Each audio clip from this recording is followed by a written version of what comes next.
Mais j'ai un ami comme ça qui a cette facilité de générer de l'amour affectueux. Il est content de voir des gens. Parce que les gens, pour lui, c'est des potentiels amis. Eh ben, ça change la vie. Ça change la vie. Et pour vous, les autres, c'est des potentiels amis, ennemis, ou même carrément, on s'en fiche des autres. Bon, ça nous de travailler, hein. Parce que si, c'est toujours un peu dur, hein, le bouddhisme, c'est confrontant. Parce que c'est vrai que si on voit les autres comme des potentiels ennemis, bah rien que de le voir de cette manière, mon esprit il est en tension. Parce qu'il y a un potentiel danger, hein. Et donc du coup, c'est très rapide de développer une certaine forme de colère, même subtile. Donc potentiels ennemis, en général, c'est pas le bon chemin. Et si on lasse régulièrement, faut s'entraîner en fait à essayer de voir les choses autrement. Et une des manières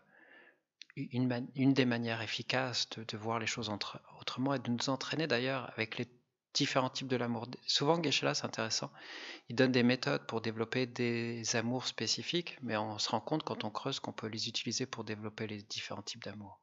Par exemple, il utilise pour développer l'amour qui chérit, il développe cette vue que les autres, en tout cas nous entraîne à développer cette vue que les autres, ils sont exactement comme nous.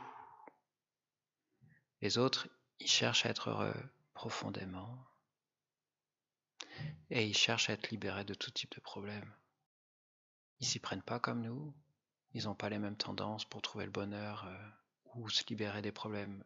Voilà, ils s'y prennent comme ils peuvent.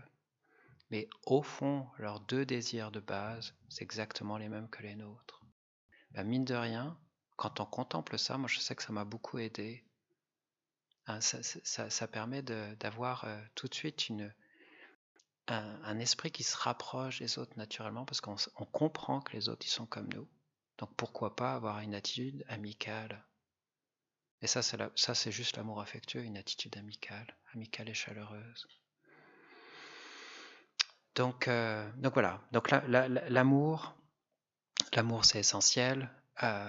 Plus il va y avoir de l'amour, hein, plus notre esprit va être protégé. Et d'ailleurs, c'est ce que dit Bouddha, hein, l'amour c'est le plus grand des protecteurs.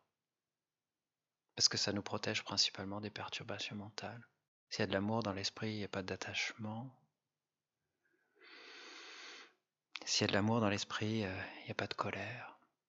Bon, bien sûr, on peut osciller d'un esprit à un autre, mais s'il y a vraiment une bonne base, vraiment d'amour, ce qui compte, c'est le bonheur de l'autre, que l'autre soit heureux, ben, on est plus à même de le comprendre, etc., de l'accompagner. Il y a moins de perturbations. Donc, du coup, ça nous protège intérieurement.